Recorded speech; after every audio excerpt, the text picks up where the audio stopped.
Leviathan and Behemoth, two beasts that was created unlike any other, the only of their kind. Two beasts separated, Leviathan, ruler of the seas, and Behemoth, who was given the land. No man can tame them, nor has any been able to successfully hunt them down. Leviathan, the king over the children of pride. Behemoth, the chief of the ways of Yah. Who are they? What are they? Myth, legends, fantasy, or truth? Come explore with us on the Late Night Watch.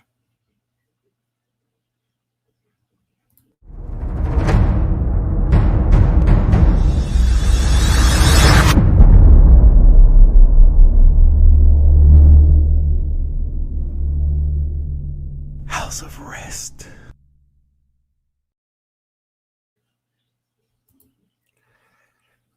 Welcome to the Late Night Watch. I'm your host, Wes Smith, and I thank y'all for joining up with us. Shalom to each and every one that is tuning in. And those of you that may not be tuning in because it's a late night show, I just want to go into talking about this.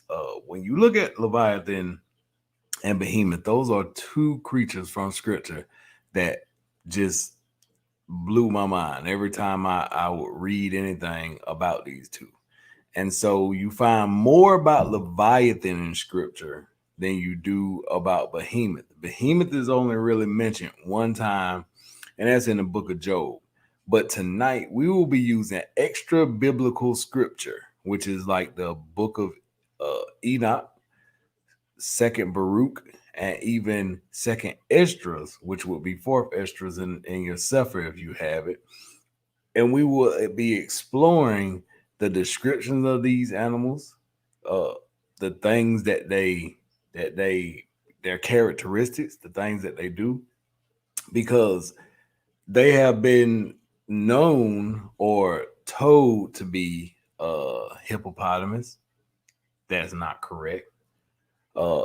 Crocodile. That's not correct. So what are they?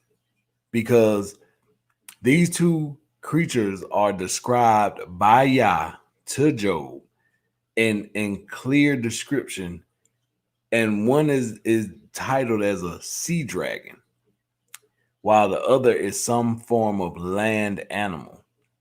Now, you have scholars that try to say that one is a like a bronchiosaurus, right? But that's not actually the case, and it might not be the case, but it might be because its tail is like a cedar, so we don't know. And then the other one is I think it's a plagiosaurus, and we'll get into this a little bit later as we use Blue Letter Bible to help us give some description. But this would be that type of dinosaur that is in the sea. So, but we know that Leviathan is described as being able to kindle fires, breath with his nostrils, and it'll blow out fire. So that's more of that's why that can't be that animal. But before I go into that, last week we did a vote. The old man, he already showed up earlier this week in one of my other videos. And then we also did a vote for what will we call you guys. And so I decided to call the show Late Night Watch rather than Late Night Run. So everybody voted Night Riders. So we're going to go with Night Riders. Might as well put on some music.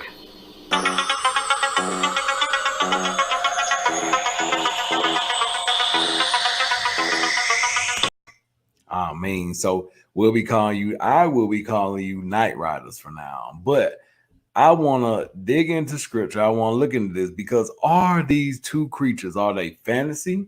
Are they myth? Are they legends? Or are they truth? But Hollywood has its own depiction on what these two creatures are as well. And I want to take a little look into that real quick before I even allow it to go any further. So let's look. Let's see what they think about this. Leviathan is everywhere, and Leviathan is coming. Hunting Leviathan. Yes, I know.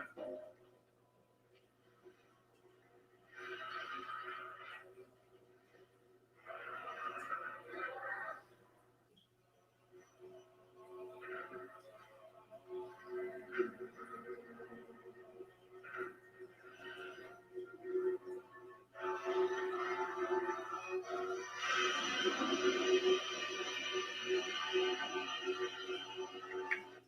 everybody, going. So today we're going to talk about Behemoth tiding, also, I guess, officially known as Titanus Behemoth. And this was actually a really cool tiding, probably one of the most visually distinct ones, just because of the tusk and that type of appearance it has. So it definitely looks like a mammoth at first glance. But if you actually look at it more closely, it has a kind of gorilla sloth-like body to go with the more mammoth-like head with the tusk. Now, a lot of people weren't sure what the behemoth would be because obviously behemoth is a terminology used in a lot of different culture in the Bible. The behemoth appears in countless stories, spanning across a multitude of fantasy worlds. Legends of the mighty behemoth tell of a colossal horned beast with a regal fluttering mane and a roar violent enough to shake the earth itself. A beast capable of using strange sorcery to summon meteors down from the sky to crush its foes.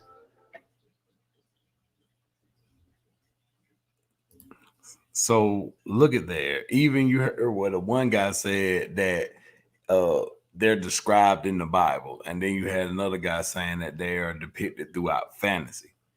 So I would like to go in the scripture because I believe that they are truth. I don't believe that they're a myth. I don't believe that they're a legend or fantasy. I believe that they're truth. And I believe that, like Yahusha said, the truth shall set you free. So as we look in the scripture and we get a good depiction of what these two creatures are, right? It allows us to take a deeper look into Yah's creation. These two creatures were created for a purpose. Yah ordained them for a purpose. He created them for a purpose. Now, this may not be the typical topic that others talk about or that people even bring to the conversation when it comes to Bible talk or scripture talk, but all scripture is inspired by Yah or breathed by Yah. And so as we look into this and we take a deeper look, a deeper glance at these two creatures that to me are extraordinary because there's none, any other creature that is like these two creatures. One has the domain of the sea and the other has the domain of the land. And Yah gives a complete description in Job about it. And he even asks, who can tame these animals? Neither. Nobody, right? Who can put a hook in Leviathan's nose? Who can bring a spear and take down Behemoth? No one. But guess who can? Their creator. Their creator can take them out whenever he gets ready. But I found it very fascinating as I've been studying for this last week on these two creatures. And listen, I'm not coming here saying that I have it all together. We coming together now just so we can take an in-depth look at these two creatures, and then the information that I bring, you go and you do an in-depth look on it. And maybe we might end up doing a part 2 to this because Behemoth, I got all types of mystery around him. But Hollywood, think about it like this now. They've been using different things in Hollywood for the longest. Now, we seen on Supergirl, they talked about Leviathan. Well, come to find out, Leviathan is like a secret society in there. But we know that these are two creatures, not some secret society. And we know that the depiction that Behemoth is, his depiction in scripture is uncanny. And so we can't say exactly what it is, but if you go by what the scholars say, then that's going to be a way off because they think that they're dinosaurs. But if you understand anything about dinosaurs, they couldn't be dinosaurs because listen to this. In 1842, paleontologist Richard Owen coined the term dinosaur derived from the Greek deinos, meaning terrible or fearfully great, and sauros, meaning lizard or reptile. Scientists classify dinosaurs in two categories, Saurians and Ornithians, based on the structure of the bones in their hip. So these two guys are not dinosaur because, well, the term dinosaur just came about. So any dinosaur that you have learned about are really beasts. They were created on the 6th day when Yah created man. Remember when he created the beast of the field and the cattle and all that different stuff, he created those creatures as well. Now, along the line, they became genetically manipulated through the fall of the angels when they taught man all types of wicked things. But let's stick to topic: Behemoth and Leviathan. So let me share my screen. Chrome tab. And we're going to be using Blue Letter Bible to go through some of this stuff because it is very, very sensitive to some of the stuff that we're going over to get a good understanding on what some of these words mean. So look now, we're going to start off with Behemoth's description because, like I said, Leviathan has so much about him. It's Behemoth that was the one that was I kept going back to. I kept getting more curious on. And I was looking at the picture here on the back, and the more I looked at this picture, it started making me wonder: is this the more similar picture that depicts Behemoth? It's just hard to explain. But anyway, let's look. And this is Job chapter 40, verses 15 through 19. Behold now, Behemoth, which I made with you. And what is he saying? I made with you, he eats grass as an ox. So this animal will be a herbivore type creature or beast, while the other, Leviathan, its counterpart, would be a meat eater, ferocious. And so this will probably be the more humble of the two that isn't, striking fear in people by trying to attack them.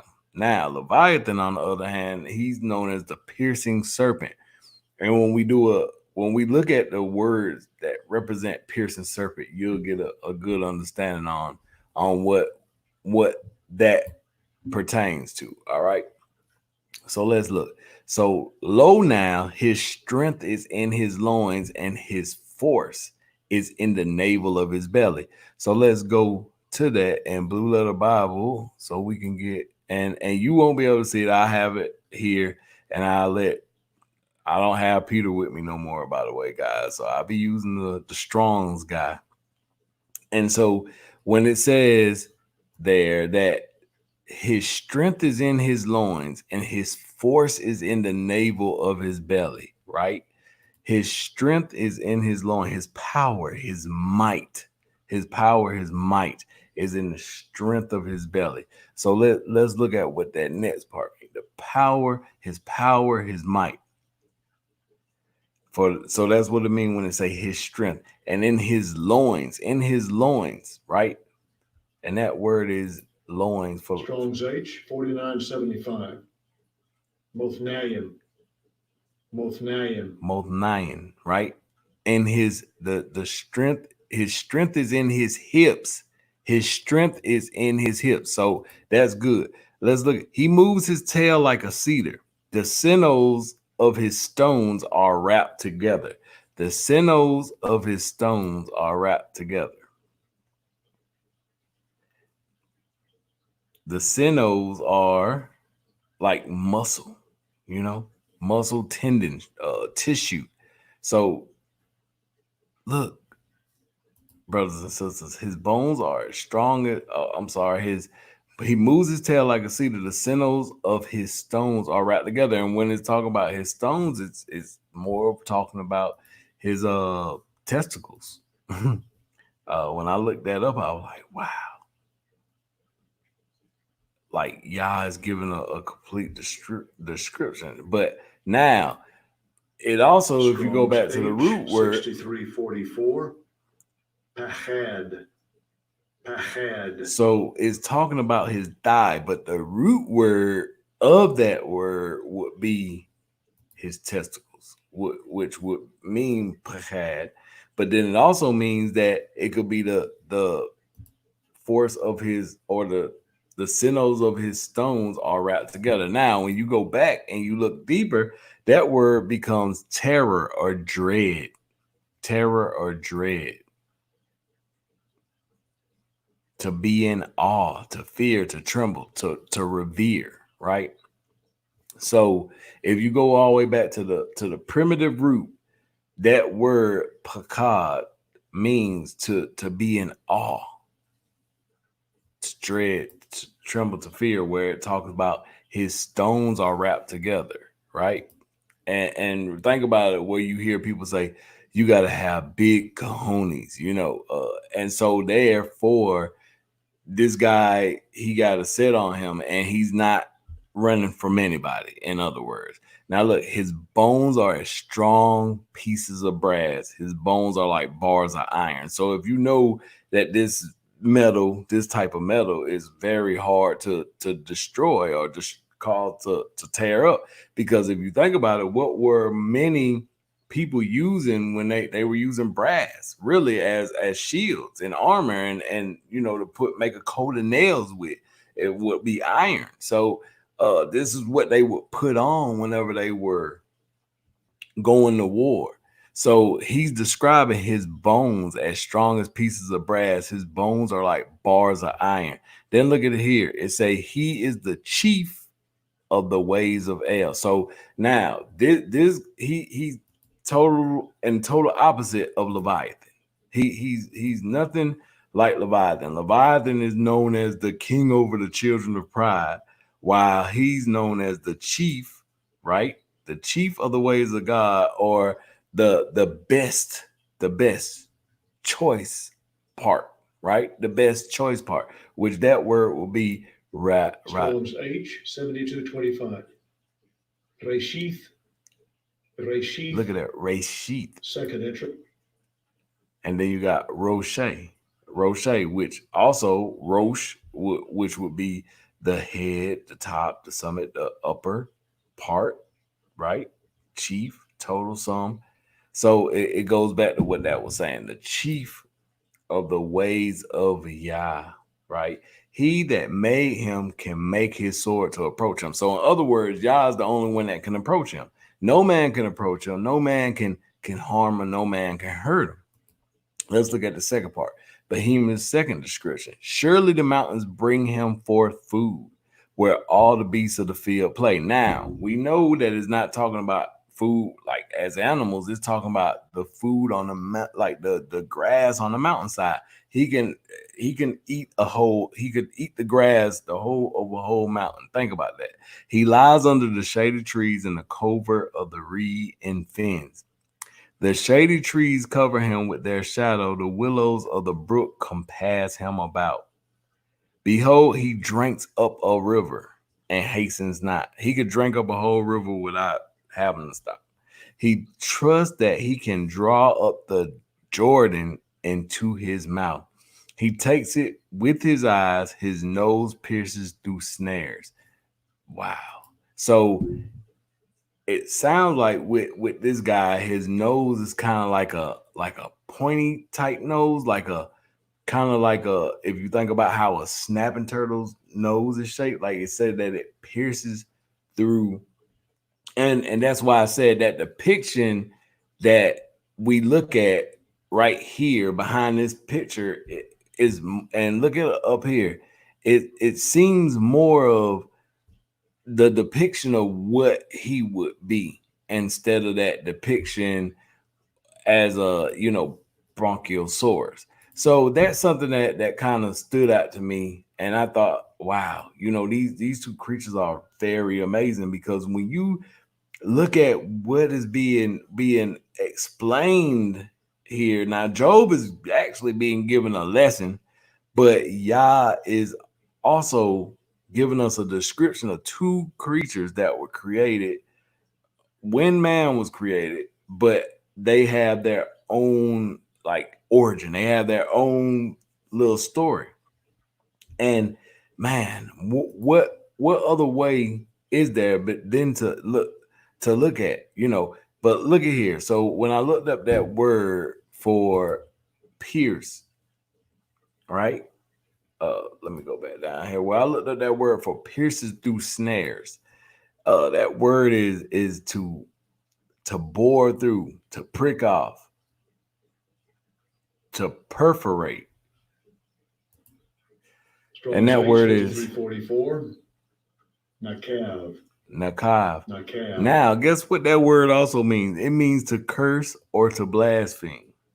To curse or to blaspheme. So is like I said, I haven't come to a conclusion exactly who or what this creature is, and that's why I bring these different type of topics, because that's something that you brother or sister or whoever you are, you can go look into this and you could get a better understanding. And maybe you come back later on and throw a description, something in the comment below and say, hey, this is the conclusion of what I come up to. And we could kind of work toward hand in hand together to get a better understanding on who these creatures are, what they are, and we'll find out why y'all put them here.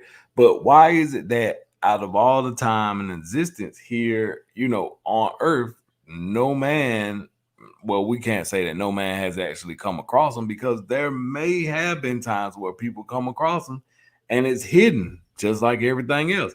And just like, they created Godzilla.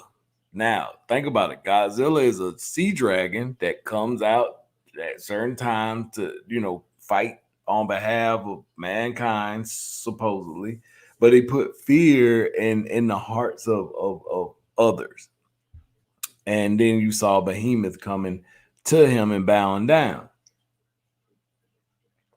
So I found that very, very interesting, that when we look at these topics and go into the discussion, that these creatures are actually amazing when you take the time to look at it. Now let's go into Leviathan.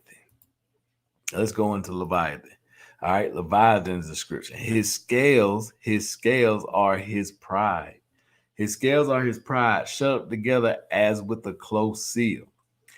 One is so near to another that no air, meaning like no air can penetrate through them and can come between them. And if you think about it, if that's the case, then that means that it could spend extensive amounts of time underwater without having to come up for air, because it's not anything passing through its scales. So it can take in a certain amount of oxygen or whatever that it needs at the time and supply it for the time that it's underwater. Now, it may be, some other underwater caverns that has air that's open, because the ocean is so vast and so deep. Even you hear scientists say that they haven't explored nearly, they haven't even explored probably 10% of the water under the water. So, I mean, it's so much. And if you think about it, the earth is made up mostly of water, right? His scales are his pride, shut up together as with a close seal. His scales are his pride, meaning that's his show. That's his meaning that nothing can penetrate through it. And so when his scales become his pride, let's look at it. Let's go. Who can draw Leviathan with the hook? Where did I start off from? Verse 15. So if you go back and read all the chapters, you can see where Yah is actually given a clear. So his in other words, his scales are like a shield. His scales are like a shield or a buckler to protect him, to keep anything from penetrating through them. And that also means to keep that air from being able to, or any air to release from there. So, wow. And then it also means, when you look up that word scale, if you go to the primitive root word, the etymology of it is Ghanan. Strong's H, Ghanan. 1498. Ghanan. To defend, cover, or surround. And that's what the scales do. They surround him. They keep him protected, right? Now, the original word for that is Magan. Strong's H, 4043. Magan. Magain. Which is shield or buckler, right? Okay. So I find this very fascinating. Once again, as you look into these scriptures and look at the words that present these two creatures now are his pride. Strong's H 1346. Gava. Gava, right? Pride, haughtiness, swelling, rising up. So it's funny they describe that like that. They are joined one to another. They stick together that they cannot be sundered, separated, right? By his neesings, a light shines. Let's see what that means. By his neesings. Like I said, brothers and sisters, I looked into a lot of this stuff, and it's like, wow. This says Strong's sneezing. 5846. Atisha. So Second entry. Ove. its root word etymology is from an unused root meaning to sneeze. To sneeze. So when it says his neesing, by his neesings a light shines, and his eyes are like the eyelids of the morning. And I think this is a pretty good depiction of Leviathan, like a sea dragon. A very good depiction. His eyelids, right? His eyes are like the eyelids of the morning. What is that? When the sun is getting ready to come up, you have that bright shine, I guess, coming forth. His eyes are like the eyelids. Rays of sun. Strong's H 6079. Afapim. Second entry. Afapayim. So his eyes are like rays of the sun, or like the dawn, in other words. Wow. This is getting very, very, very cool. His eyes are like the dawn, like when the sun is coming up. All right. Out of his nostrils goes smoke as out of the seething pot or cauldron. So what does a dragon do? It breathes fire. Burning lamps. Look at that. It's like a torch. Strong's H 3940. Lapide. Where it's saying out of his nostrils goes smoke, or out of his mouth goes burning lamps. Verse 19, out of his mouth goes burning lamps, and sparks of fire leap out. Sounds like a torch. Out of his nostrils goes smoke. Wow.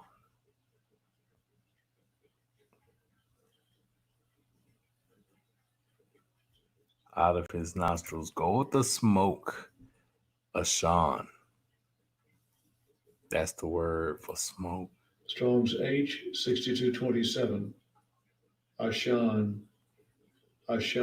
All right. And the root word etymology is also Ashan, but it means to be angry, to fume, be wroth, be furious. And that's what this creature depicts, fury, right? So out of his nostrils goes smoke, out of a seething pot of cauldron.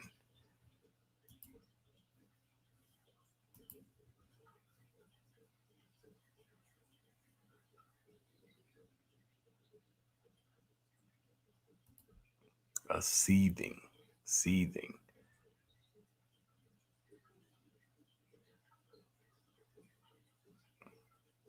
To cause to breathe out. Strong's H 5301. Nafach. To cause to breathe out, to blow, to breathe. So out of his nostrils goes smoke, out of a seething, as if blowing, like when smoke, or whenever you have a pot or a cauldron that's going, or think about, you put on a tea kettle and the smoke start blowing out and you hear it start whistling, that's seething. Wow. So that's very, very, a very ferocious type creature. So let's look at the description too. His breath kindles coals and a flame goes out of his mouth. In his neck remains strength, and sorrow is turned into joy before him. Wow. Sorrow is turned into joy before him. Let's see what this is talking about. Sorrow is turned into joy before him. Wow. Thank you, brothers and sisters, for joining up with me. Yes, this is one of those where I try to go by the word instead of just throwing in my own interpretation of it. I go to the Strong's Concordance and I try to see what will be the closest representative of what we will be discussing here. So it says, in his neck remains strength, and sorrow is turned into joy.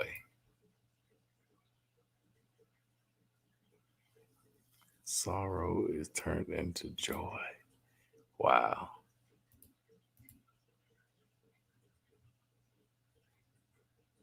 It's a for that sorrow, it says failure. Strong's H 1670. De'ava. De'ava. Faintness, dismay. Oh my goodness.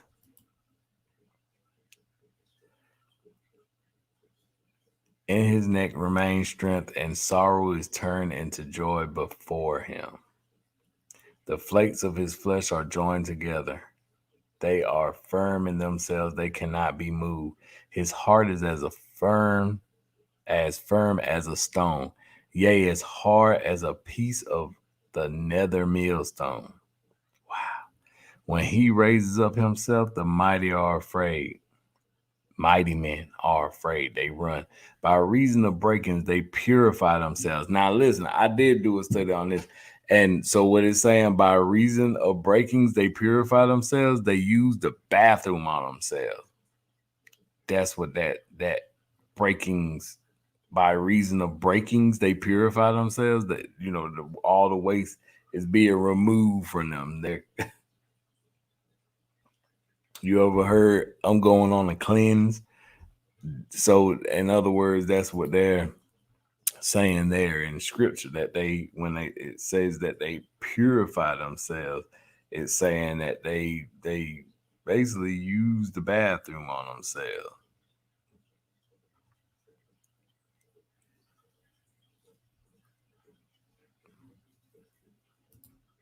All right, so let's go a little bit further. All right. So the sword of him that lays at him cannot hold the spear, the dart, nor a coat of armor. Nothing can penetrate this dude. Now let's look. Third, he esteems iron as straw. I mean, when he bites iron, it's nothing to him. And brass as rotten wood. So remember, these are the two. Remember, these are two characteristics of the bones of Behemoth as well. So he esteems iron as straw and brass as rotten wood. So he just his bones, Behemoth's bones, were described as iron and brass, but this guy's jaws apparently doesn't have a respect for iron or brass.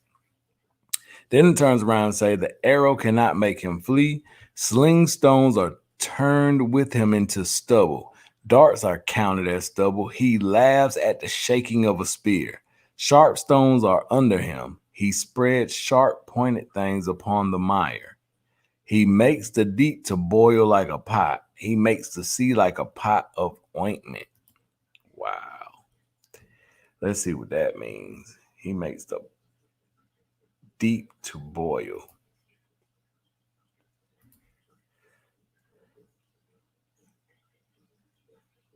He said he makes the deep to boil like a pot.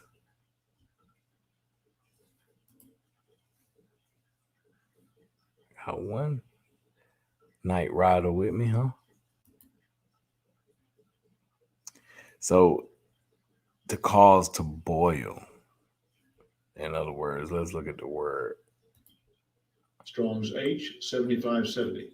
Rathach. Rathach. Rathach. Okay, to cause to boil.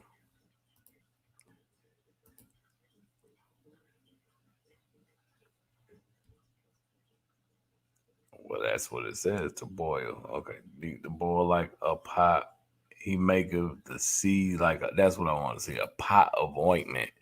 So it's saying a seasoning, like a compound or a spice seasoning.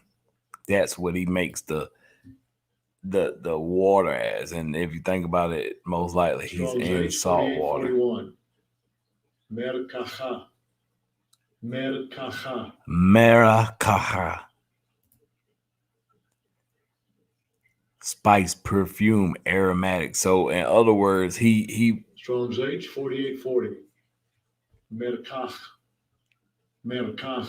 Merkach.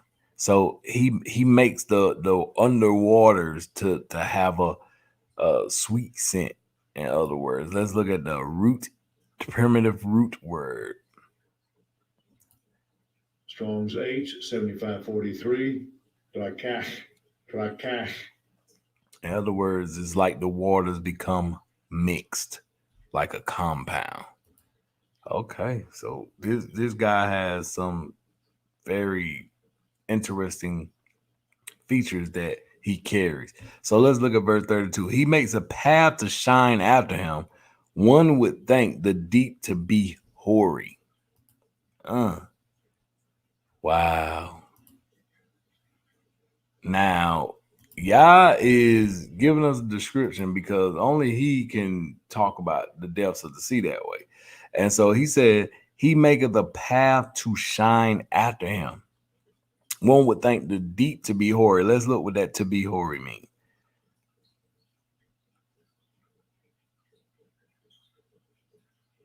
All right, so Strong's H 7872. Save. Saved. And second entry, Seva. Seva. so seva, like old age, but let's go into the root word. So you would think the deep to be of old age. Let's go a little bit deeper to the primitive root. Want to be okay. I get it. It's saying that that with the light going behind him, to shine after him, one would think the deep to be like just gray, no color to it. But with him leading a path of light, you can see color to it. So in other words, he has some kind of feature on him that allows him to shine throughout that darkness in the abyss. I mean, wow, these are some phenomenal creatures. I'm very right now is just like mind blown, because as I was saying, I was doing the study, but it's like now it's like more is coming to grip.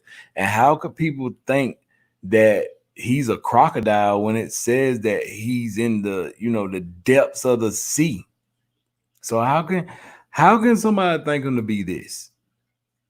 Leviathan, right? Or Behemoth to be a hippo when it says that his tail is like a cedar.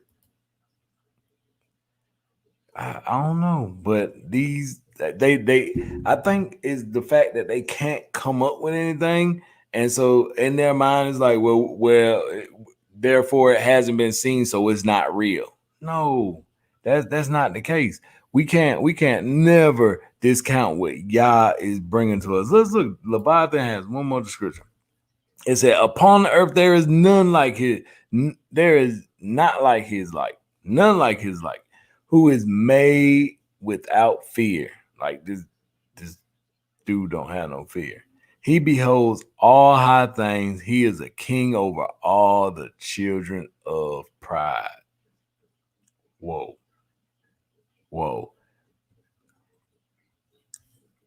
This is what I'm saying.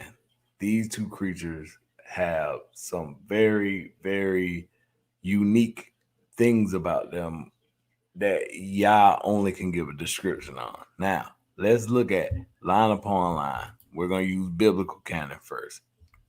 All right. Let me go ahead and pull these scriptures up in Blue Letter Bible because I would like to actually use them while we are.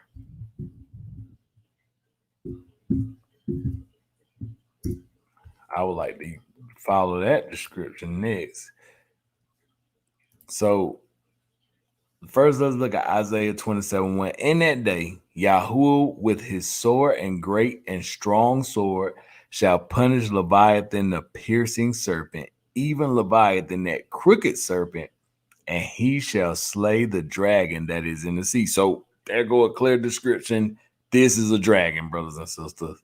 Leviathan is a dragon. But we don't have that description on Behemoth.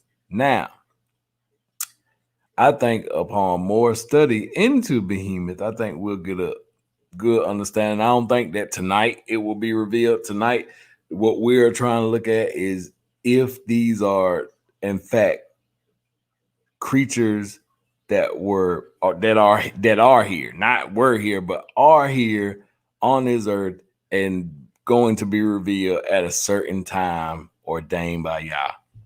Because that's why it says myth or truth. And I think they are truth. I think that they will be revealed in due season. And when they are revealed, it'll be, as Yahushua said, things that will be coming upon the earth that will cause men's heart to fail them.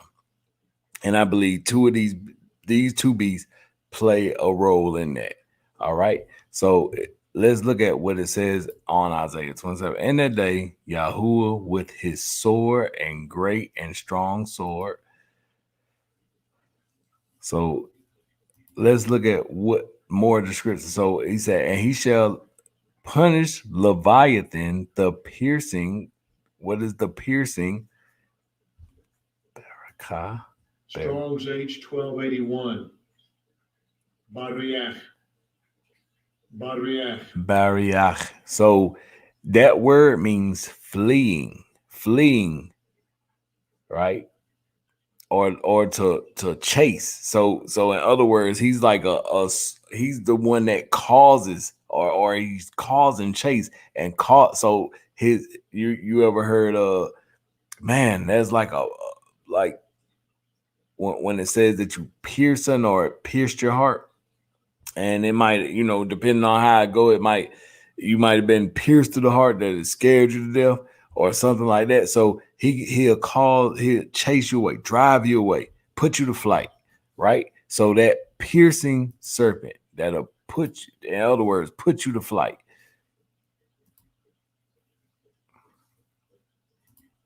Cause one to flee. The piercing serpent. Let's look at the word for serpent. Nachash.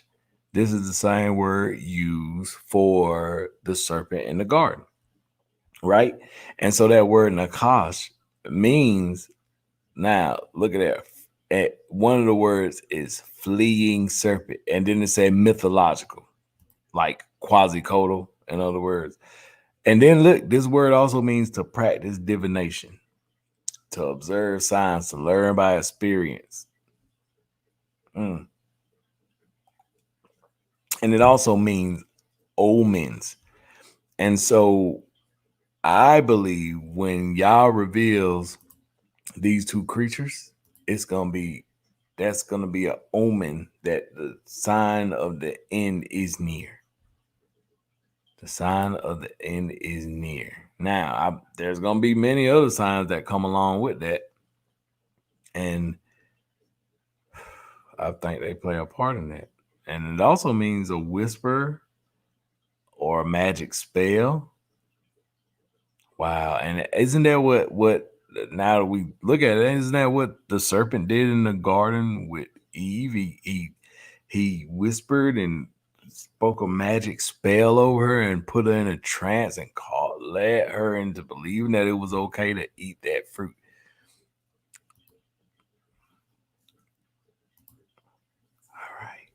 So look, the piercing serpent, even Leviathan, that crooked serpent. So let's look what that word crooked mean. Ooh, I can't say that word. Strong's H 6129. Akalathon. A calathone. So let's look at the primitive word. So to bend, to twist, to be bent out of shape, to be distorted. So in other words, Strong's H 6127. Akal. now the primitive root word to that is wrong. So in other words, this creature is the opposite of behemoth. Behemoth is it says the best, and this one is the wrong, the one that destroys and tears up. The other one is more of a peaceful type of creature, right? So look, to bend, to twist, to be bent out of shape. That's what that word call mean. So when you talk about the crooked serpent, is like he's like a coiling serpent, kind of, and causes. In other words, he's a torturer when he coils around you and goes to squeeze you and or destroy ships, most likely. So let's look at the next one, Psalm 74, 12 through 14. Let's pull that up real quick. Psalms 74, 12.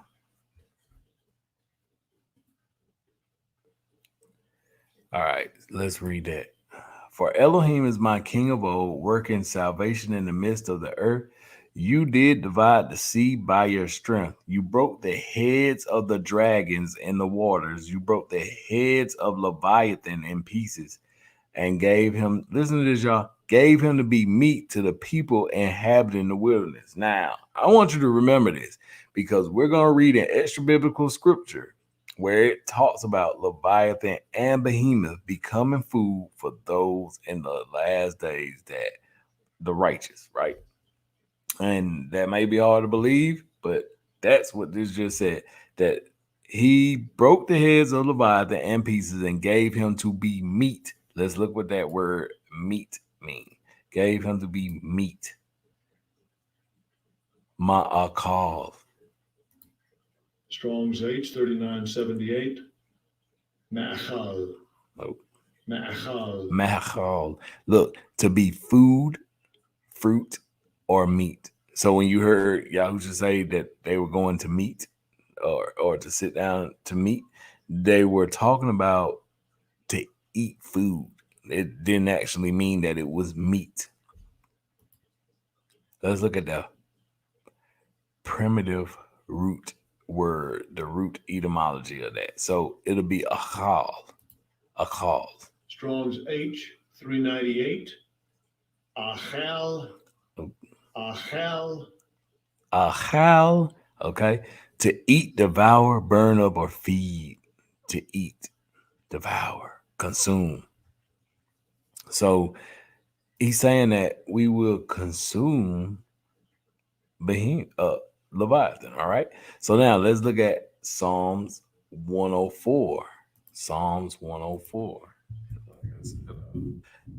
I want to use as much of while we're in the scripture, because in the extra biblical scripture, we will not be able to pull up the terms because it's not in the Blue Letter Bible. They don't carry the extra biblical scripture.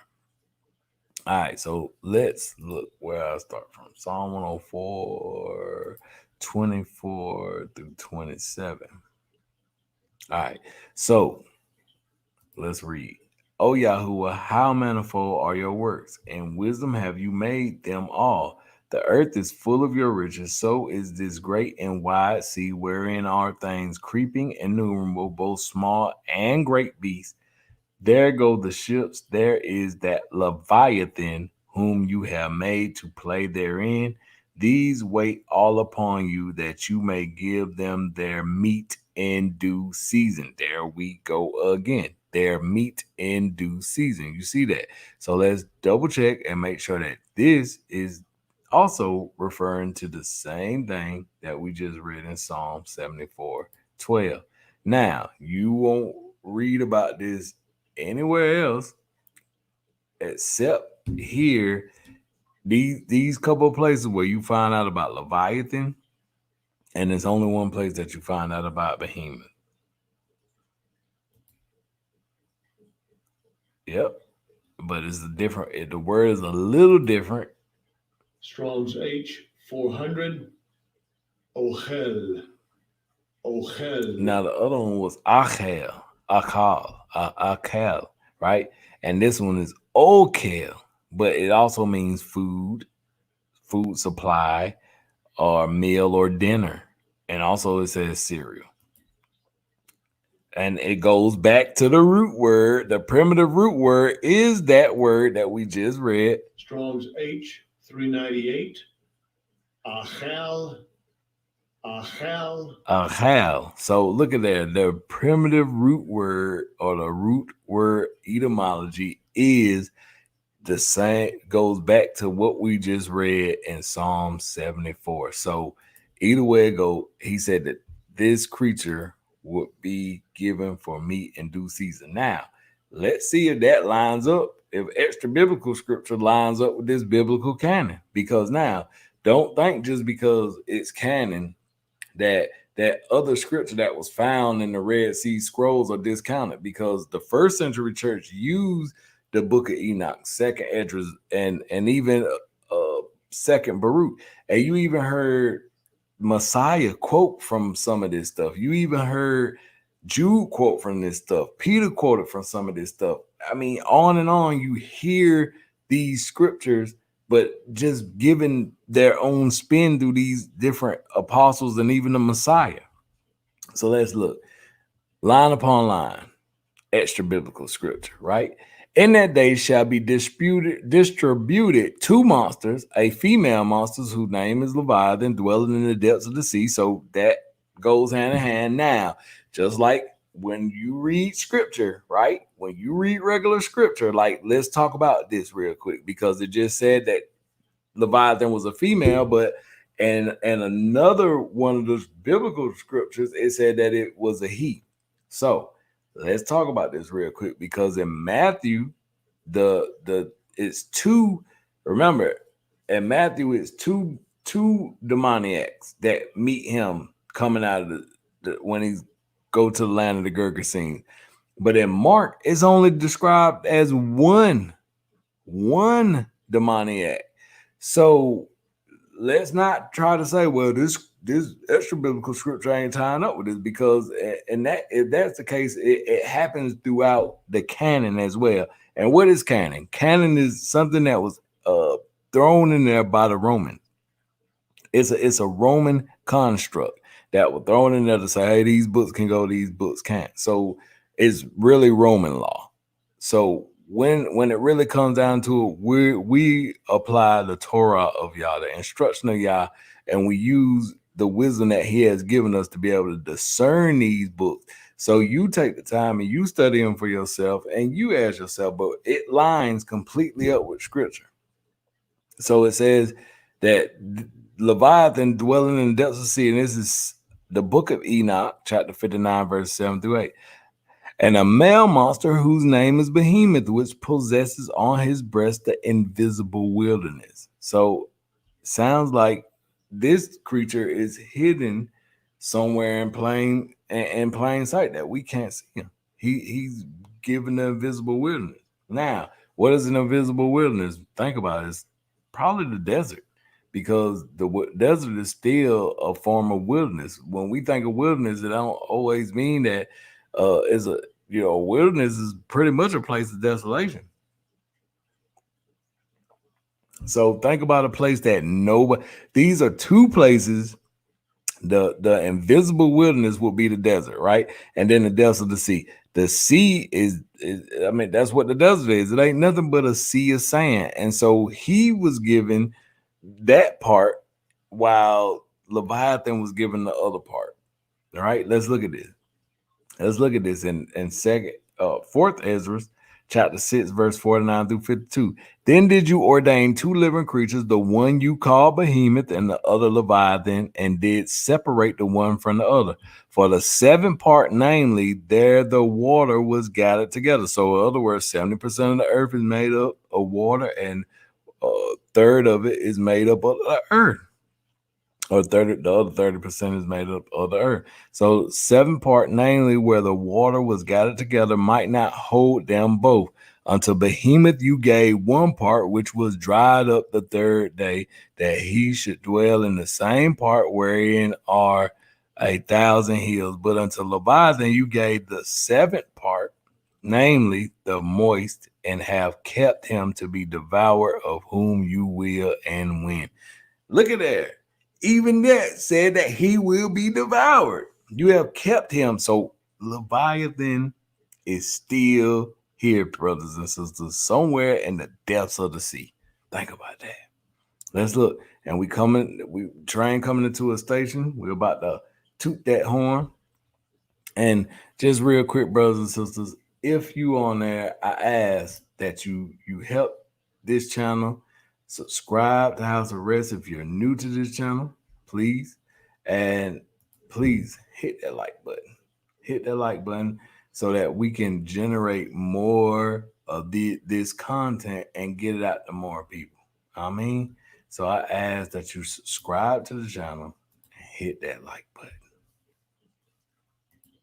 So let's look.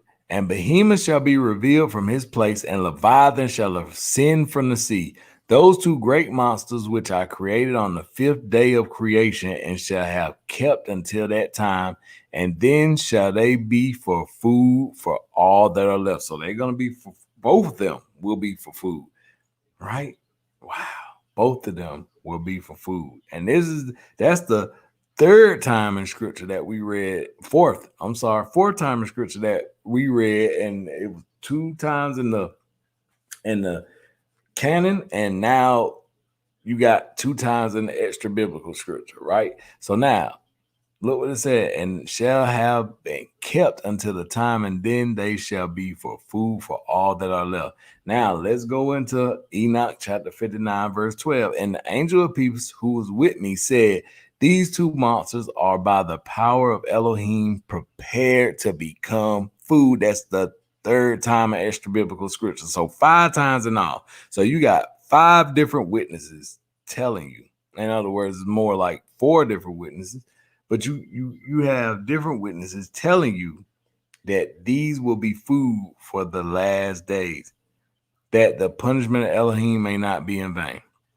So as we get ready to come to a close, brothers and sisters, I find that very, very amazing that these 2 creatures were created and ordained so that one day, maybe in the future near us, they will be food for us to be able to survive on when things start going very crazy around here. So let's take the time and study a little bit more about this. And maybe if you have anything, bring it back to the channel. Bring it back to the channel. Throw something in that comment below, and just because I love studying stuff like this. And like I said, I'm trying to bring different content every week. So if I could bring different content every week, so that we can do a little study here or there, then that allows me to be able to just dive into that word. But unfortunately, because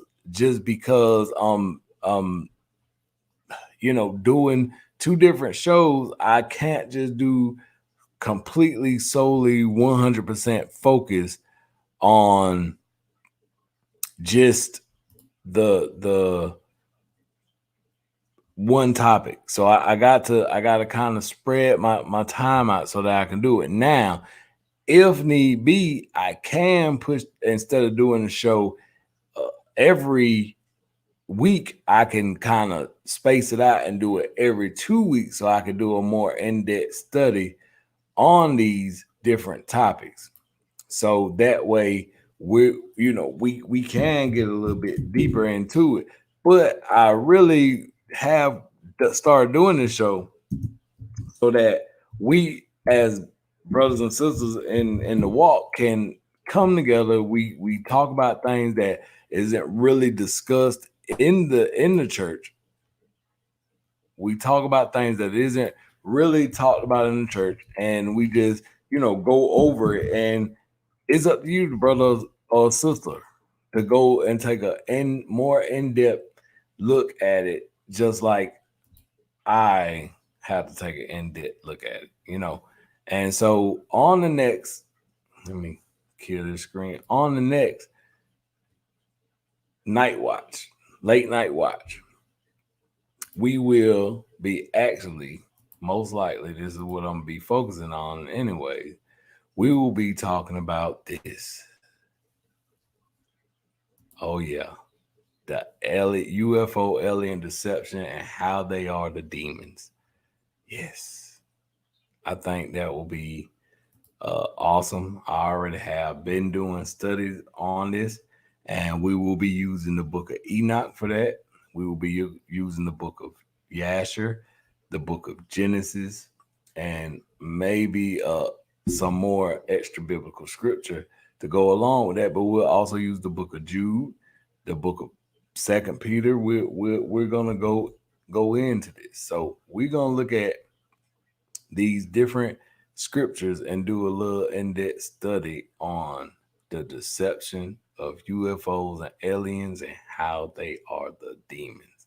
I mean, and so I just thank y'all for joining me here on the Night Watch. Train has come into the station. Toot toot, hit that like button, and then just join back up with me. I plan on being back next Tuesday. If it's not next Tuesday, it will be the Tuesday after that, and then you could join up with us Friday. We will be talking about the deception of Valentine's Day and giving you some of the origins on that. And then Saturday, as always, we do the Sabbath devotions, and then we do the Sabbath gathering where I bring the word. And on the Sabbath devotions, we just gather together and we discuss a little scripture. So join back up with us. Hit that like button, subscribe, share this message, help get it generated, help get it out there. Thank you for my two night riders that are here with me tonight. I enjoy just getting into the word and just talking about the things of Yah. So whatever it is that I can do, and leave a comment as I go.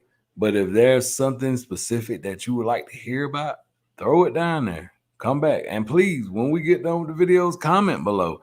I love having conversations on these topics, especially dinosaurs and all this different type of stuff. And just it's always fascinated me. And I like to try or work towards debunking what scholars claim they know. I mean, so just keep it steady. Let's always be ready. And just remember to look up, for your redemption draws nigh. Love you guys.